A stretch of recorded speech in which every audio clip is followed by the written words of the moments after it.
खारिज की गई थी। और अस्सलामुअलैकुम जी, फ़ियाज़ रामे आपसे मुखातब है और बात करेंगे सरकार बनाम ज़हीर मुकदमा की।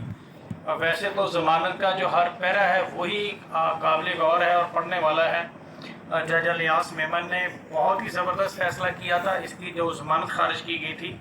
और लेकिन जो पैराग्राफ नंबर 8 है उसमें उन्होंने क्लियरली मेंशन कर दिया कि ये जो मुल्ज़म है, किडनैपिंग दो तरह की होती है, जैसा कि मैं पहले ही बताता आया हूँ।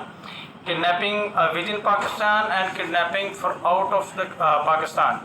तो इन्होंने क्लियरली उसमें मेंशन कर दिया कि सफ़ा मिसल के ऊपर और रिकॉर्ड के ऊपर शवाहिद एविडेंस मौजूद हैं, जिससे ये साबित होता है कि ज़हीर जो है उसने एक माइनर बच्ची को किडनैप किया और किडनैपिंग और ह्यूमन ट्रैफिकिंग के जो ऑफेंसेस हैं वो उनको एक्सप्लेन किया गया और उनकी सज़ाएँ भी लिखी गई।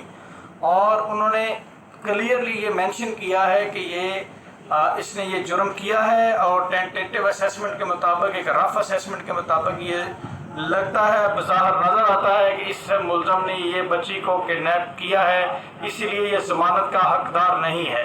तो उसमें मिनिमम जो ह्यूमन ट्रैफिकिंग के ऑफेंसेस ऐड हुए हैं उसमें मिनिमम उनकी सज़ा जो मैक्सिमम है वो 10 ईयर लिखी गई है।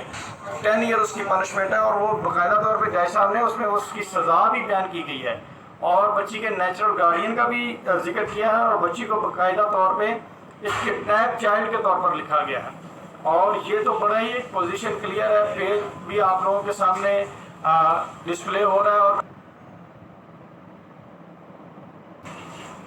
जी, तो पैराग्राफ नंबर 8 जो आपके सामने डिस्प्ले हो रहा था वो भी आपने देखा और क्लियरली उसमें जज साहब ने लिखा हुआ है कि इसने जो मुल्ज़म ज़हीर है इसके खिलाफ जो शवाहिद हैं वो मौजूद है और टेंटेटिव असेसमेंट के मुताबिक इसने ये जुर्म किया है, इसलिए इसकी ज़मानत जो है वो मुस्तरद की जाती है और इसके लिए ये ज़मानत का हकदार नहीं है।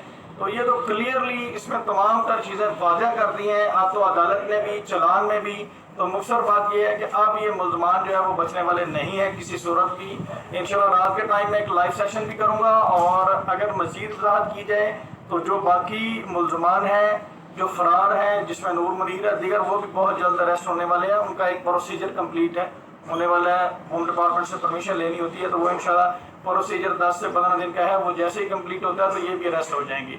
अब सेकेंडली इसमें एक और अहम चीज़ है, वो ये है कि MLO के हवाले से। तो MLO का मैं पहले भी कई दफ़ा बता चुका हूँ कि वो एक मैंडेटरी प्रोविजन है, वो एक्सेप्ट होना ही होना है।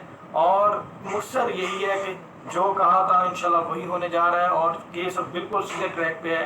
मुल्ज़मान की पोस्टर्स बेल भी नहीं होने वाली और ये पूरी तरह से एक्सपोज हो चुके हैं अदालतों के सामने भी और तमाम सोसाइटी और पूरी दुनिया के सामने भी। आप सब